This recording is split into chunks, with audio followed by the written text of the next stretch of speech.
Shalom Adonai, seja bem-vindo a mais uma aula de teologia. Hoje o assunto é exegese, aula 3. Pessoal, essa matéria de hoje está maravilhosa, você não pode perder, fica até o final do vídeo.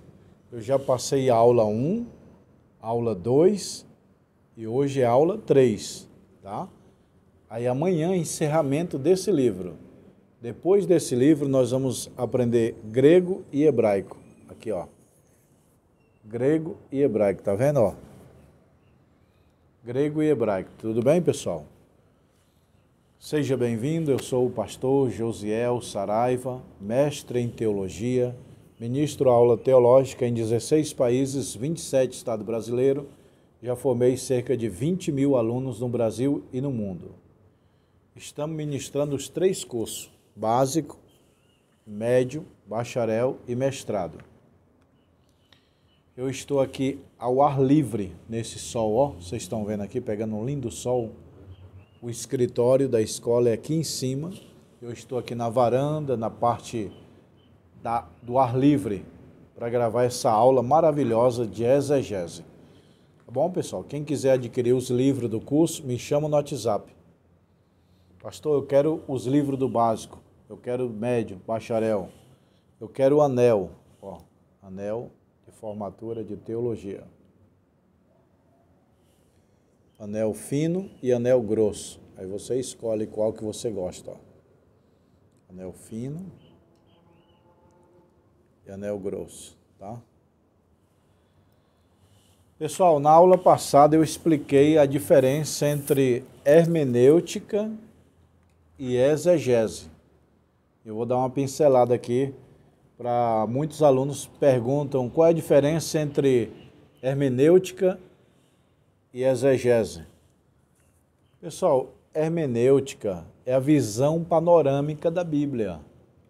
Exegese é o estudo minucioso das palavras, no seu sentido, do grego e do hebraico. A Bíblia Sagrada foi escrita em 3 línguas, grego, hebraico e aramaico. O Antigo Testamento foi escrito no hebraico.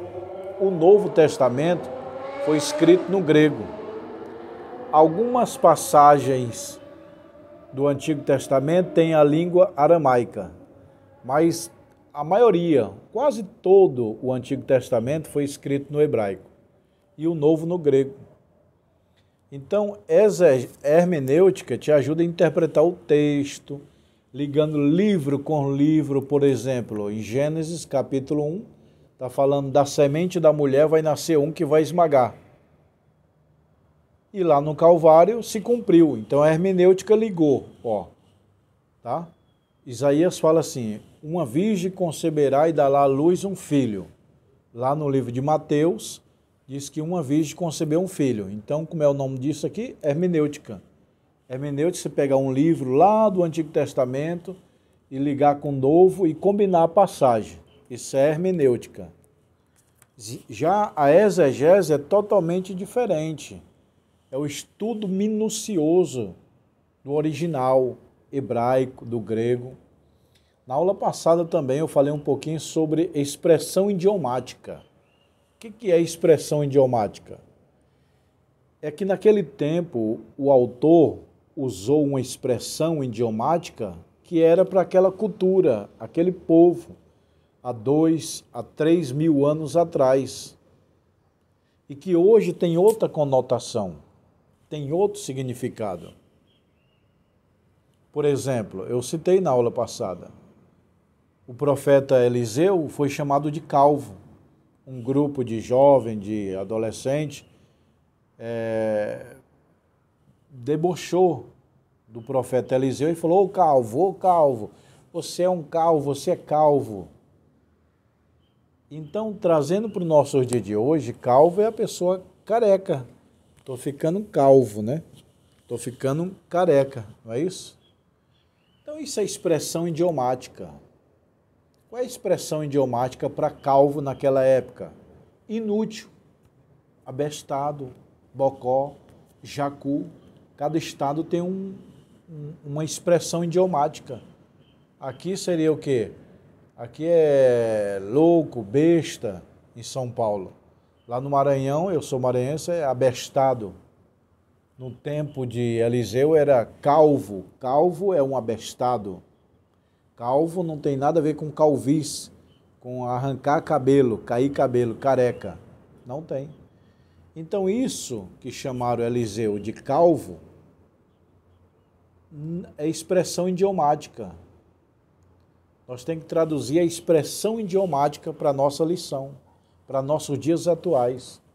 Porque a Bíblia foi escrita há 2, 3 mil anos atrás e você tem que entender que é outra cultura, é outro continente, era outra língua, era outro povo e outra vivência e outras expressões idiomáticas. Nem toda expressão que está na Bíblia é para o nosso dia de hoje, pessoal. Por exemplo, expressão idiomática de hoje, e Deus se arrependeu de haver feito o homem. Isso é expressão idiomática portuguesa. Porque no original não está escrito que Deus se arrependeu de haver feito o homem. Não. A própria Bíblia, aqui em Números, fala: Deus não é homem para que minta, nem filho do homem para que se arrependa. Como é que Deus vai se arrepender? Ele é menino? Quem se arrepende é menino, é criança ou homem. Mas Deus é onipotente, onisciente, onipresente. Vai se arrepender? Não. Então não está escrito na expressão idiomática original do hebraico que Deus se arrependeu. Está assim. E pesou-lhe no coração. Quando alguém mostra alguma coisa que você não gosta, como é que você faz? Que cara? Não é isso? Essa foi a expressão que Deus fez ao ver o homem pecando. Respirou fundo, mexeu a narina. Ou seja, pesou-lhe no coração. A expressão idiomática hebraica do tempo da Bíblia era essa. Suspirou. E não é que Deus se arrependeu, é que ele mudou de rota. É que ele entristeceu, não se arrependeu. Entendeu, pessoal? Isso dá o nome de expressão idiomática. O exegese, ele é como se fosse assim, ó. Martim Lutero comparou o estudo das Escrituras como um pé de maçã. Se eu balanço o tronco, cai maçã. Se eu balanço os galhos, também cai maçã. Se eu balanço os galhos menor, também cai maçã. E atrás da folha também tem maçã. O que isso representa? O galho completo é a Bíblia toda. Se você ler, você acha coisas preciosas, maçãs espirituais. Nos galhos são os livros, que se você balançar ou ler, você vai achar maçãs de ciência, de sabedoria. E os galhos menores são os capítulos. E os galhos menorzinhos são os versículos. E as palavras são as folhas. Atrás das folhas tem sabedoria. Então, com a hermenêutica, eu balanço os galhos. Com a hermenêutica, eu estudo os livros da Bíblia para entender melhor o contexto geral. Com a exegese, eu pego as folhas e atrás da folha tem maçã. A exegese te ajuda a tirar as folhas, os pequenos galhos, que lá tem ciência, sabedoria. Na aula passada eu comparei a hermenêutica como uma construção de uma casa, a parede, o teto, tudo, hermenêutica. Exegese eu comparei como o alicerce. Não tem como levantar uma casa sem ter um bom alicerce. Não tem como ter uma boa hermenêutica sem uma boa exegese. Eu também comparei a exegese com uma tomada. Tomada de ligar, você tem que apertar lá os fios, ligar. E eu comparei a hermenêutica com a instalação geral. Os fios ligando fio a cada tomada, hermenêutica. A tomada individual bem apertada, bem colocada, exegese. Então, a exegese é o estudo minucioso da Bíblia. E a Bíblia não tem contradição. A Bíblia tem contrastes, menos contradição. Preste atenção. Essa parte aí eu já expliquei. Deus não se arrependeu. É expressão idiomática, tá bom? Só que tem outros aqui, tem outras expressões idiomáticas. A Bíblia está cheia de expressão idiomática, parábolas, símbolos. Na aula passada eu falei, 80% da Bíblia toda é literal, só 20% é simbólica. No livro de Apocalipse é inverso, 80% é símbolo, só 20% é literal. E a Bíblia tem 3 tipos de linguagem, figurada, simbólica e literal. Figurada é uma figura, uma pessoa representa outra. Adão na Bíblia representa Cristo. Sara na Bíblia representa a igreja. Moisés representa Cristo, figurativo. Simbólico. João viu uma besta com 7 cabeças. João viu um animal que tinha 7 cabeças. Animal com 7 cabeças não existe. O máximo que existe é 2 cabeças. Qualquer animal nascer gêmeo de 2 cabeças é normal, mas 7 não tem. Então é símbolo. Símbolo é aquilo que não existe. Simbólico. A linguagem da Bíblia é figurada, simbólica e literal. Literal é verídico. Por exemplo, Jesus morreu na cruz. Não foi visão, não foi símbolo, foi real. Ele foi pregado literalmente. Então é linguagem literal. A Bíblia tem 3 tipos de linguagem. Grave, ou anote, ou memorize. Literal, figurativa e simbólica. Na Bíblia tem algumas coisas que precisam ser analisadas bem cautelosamente. Por exemplo, está aqui no texto. Lembrei, pessoal, esses textos aqui, ó, tá vendo, ó?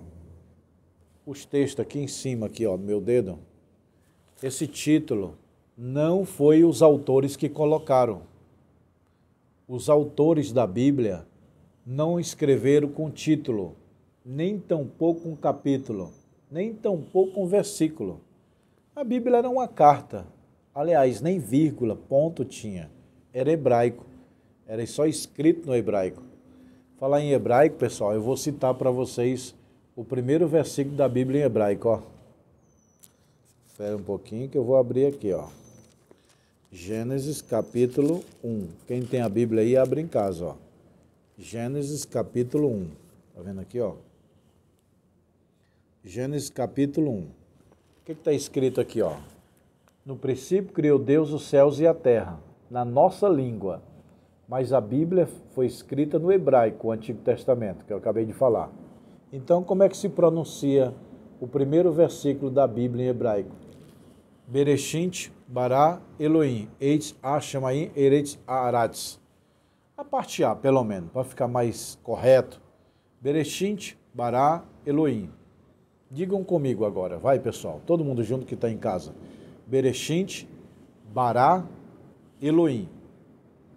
Bereshit é no princípio, bara é criou, Elohim, Deus. No princípio criou Deus. Bereshit bara Elohim. Esse é o primeiro versículo da Bíblia em hebraico. Eu vou esclarecer novamente, vou repetir, porque a mãe do ensino é a repetição. Tá?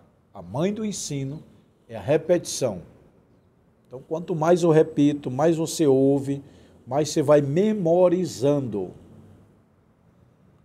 O Antigo Testamento foi escrito na língua hebraica. O Novo Testamento na língua grega. E o aramaico? Alguns versículos, alguns poucos versículos foi escrito em aramaico. E de onde vem essa língua aramaica? Tem o grego e o hebraico. E o arameu. Arameu é a linguagem babilônica. O povo da Babilônia levou Israel cativo para morar lá, junto com os babilônicos. O povo de Israel falava hebraico.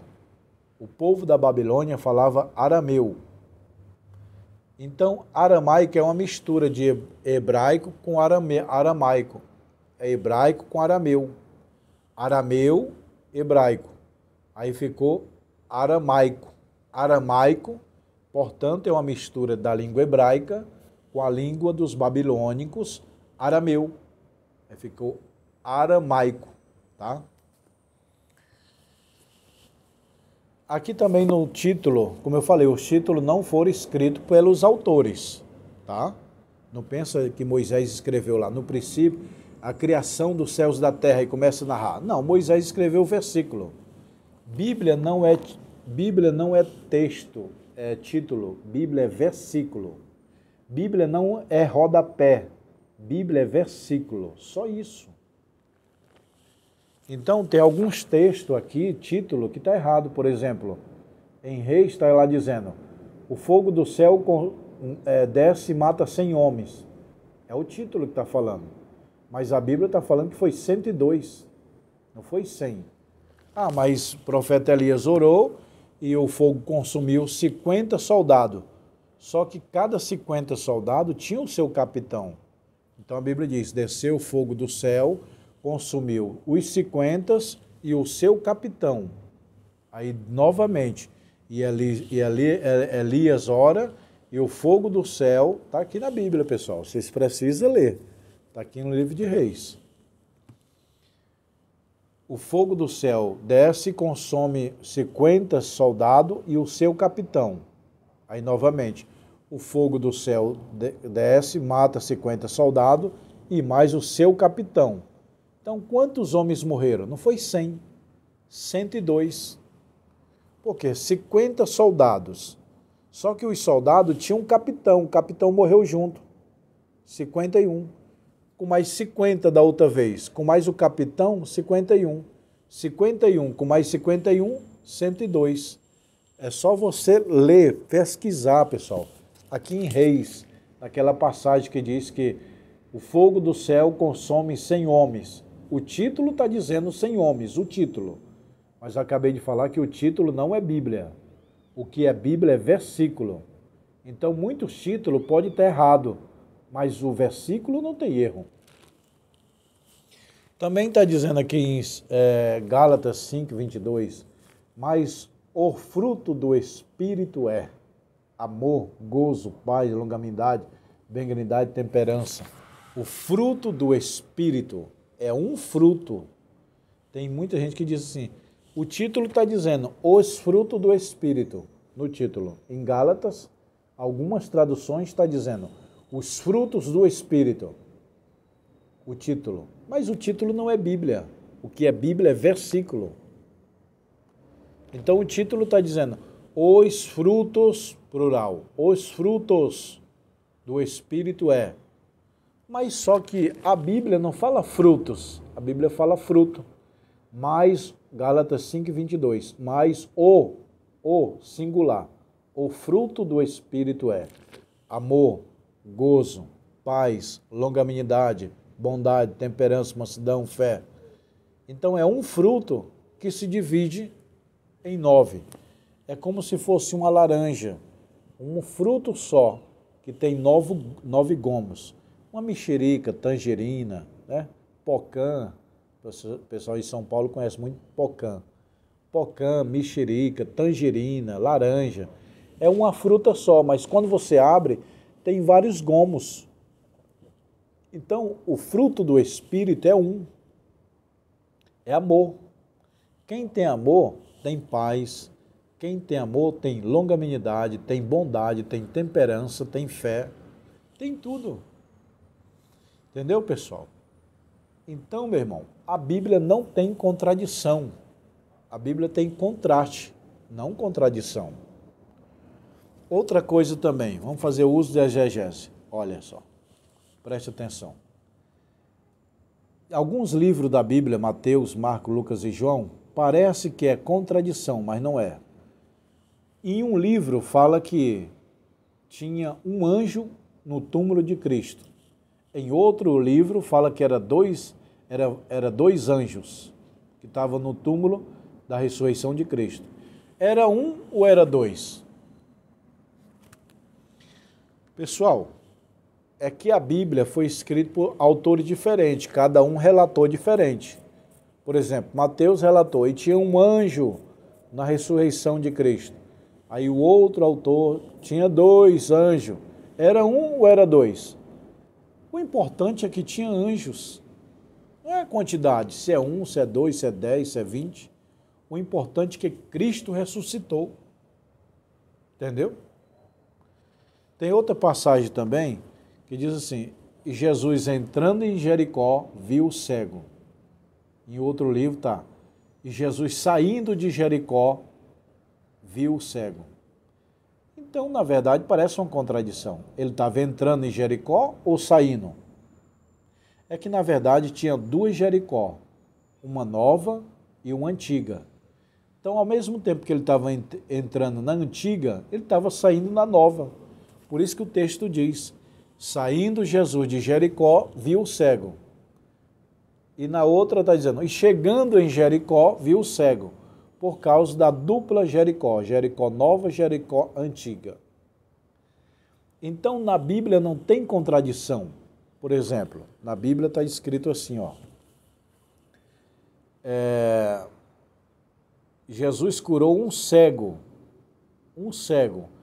Aí no outro livro está falando que Jesus curou dois cegos. Viu Jesus dois cegos. E um cego. Um cego ou dois? Um livro estava falando que Jesus curou dois. O outro livro estava falou que Jesus curou um cego. É que, na verdade, homens, mulheres e crianças não se contavam na Bíblia. Lembra na multiplicação dos pães? Jesus multiplica os pães e ele falou, quantas pessoas comeram? Jesus falou, quase 5.000, fora mulheres e crianças. Está vendo aí? Fora mulheres e crianças. Está aqui, ó. Se você pegar a passagem da multiplicação dos pães, você vai ver que Jesus alimentou 5.000 homens, fora mulheres e crianças.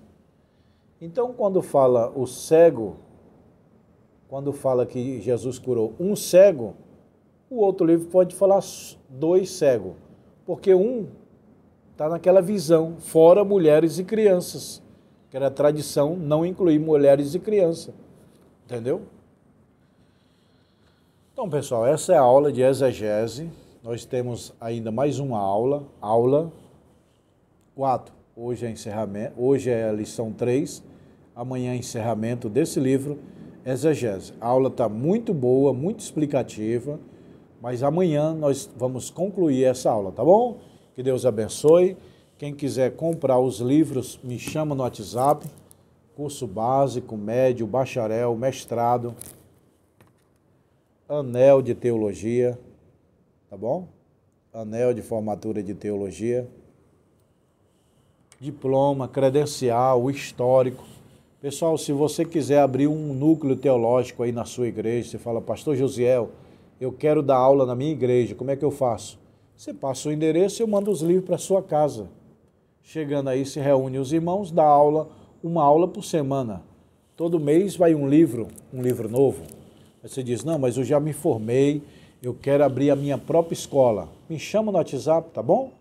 Que Deus abençoe. Quem quiser o anel, me chama no WhatsApp, ó. Anel fino e anel grosso, ó. Tá bom, pessoal? Anel fino e anel grosso. Eu estou aqui no escritório da escola. Aí, o escritório é aqui em cima, ó. Aqui é a parte do escritório da parte de frente. O escritório é lá em cima, de frente para esse prédio grande, tá bom? Shalom Adonai.